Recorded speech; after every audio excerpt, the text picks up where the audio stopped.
atrocities of the Holocaust are undeniable and unforgettable. Some survived and built new lives, leaving the full impact to the history books, until they write their own, that is.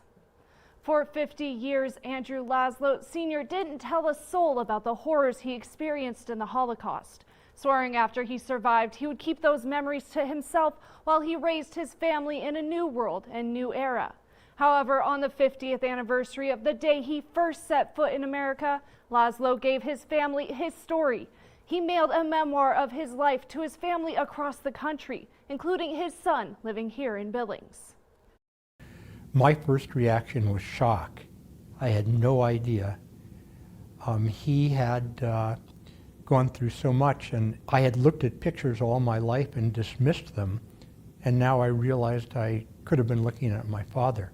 And then the second reaction when the shock wore off was, gosh, how naive was I? There were so many clues I could have figured out that I never even suspected, and neither did his wife of 50 years.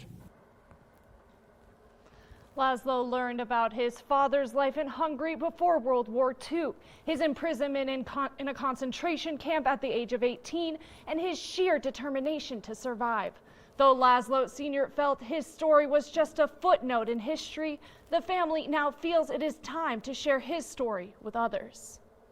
Eisenhower ordered his photographers to take the pictures because he said without pictures, no one would ever believe these atrocities, these horrors happened. By the same token, all the accounts without survivors telling them and writing them down, and now many of the survivors, like my father, are deceased. It's really up to the next generation to personalize some of these stories, because when things are so horrible that good people can't believe they happened, it's important for others like myself to make sure they do remember. Before his final memoir, Lazlo Sr. dedicated his life to telling other kinds of stories. He had a career in the television and film industry and worked with stars of the screen like William Shatner and Sylvester Stallone. He also stood in solidarity with Elie Wiesel, who also wrote about the painful truths of the Holocaust so that others could read, realize, and remember. Now, again, it is just so important, John, that these stories continue to be told and shared. I want you to know just a recent survey from the Conference on Jewish Material Claims Against Germany, which spanned the U.S. and several European countries, showed a growing gap in knowledge about the Holocaust.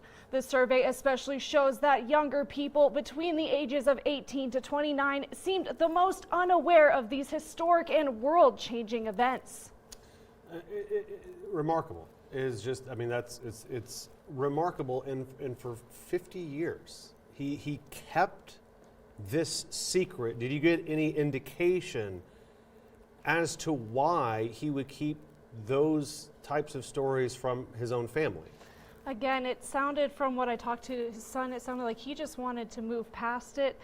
Not necessarily because, he didn't want to live his truth, but because he wanted to give them a chance at a different life aside from that, not burdened by the horrors of what he was forced to endure. Yeah.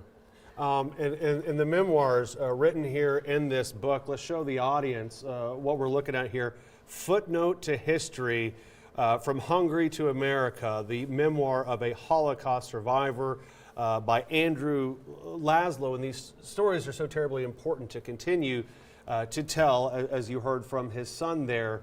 We've got Heart Mountain Interpretive Center just across the border down in Wyoming, concentration camp for Japanese individuals simply because they were Japanese during World War II. And these stories aren't to make people feel bad today. These stories are true today to serve as a reminder of what can happen if we stop paying attention. Do you know what I mean? I mean, I feel like that's kind of what this message is, to keep this story going. As you're saying, kids these days don't understand the Holocaust, concentration camps, both abroad and domestically. No, absolutely. It's like that old adage goes, if you don't learn from history, you are forced to repeat it. Again. Of course, yeah. Yeah. Ren Wadsworth, thank you very much. We're going to make this story available online as well. Also tell you where you can pick up a copy of this book. Again, Footnote to History, From Hungary to America, the memoir of a Holocaust survivor. Ren Wadsworth, thank you very much. Appreciate you as always.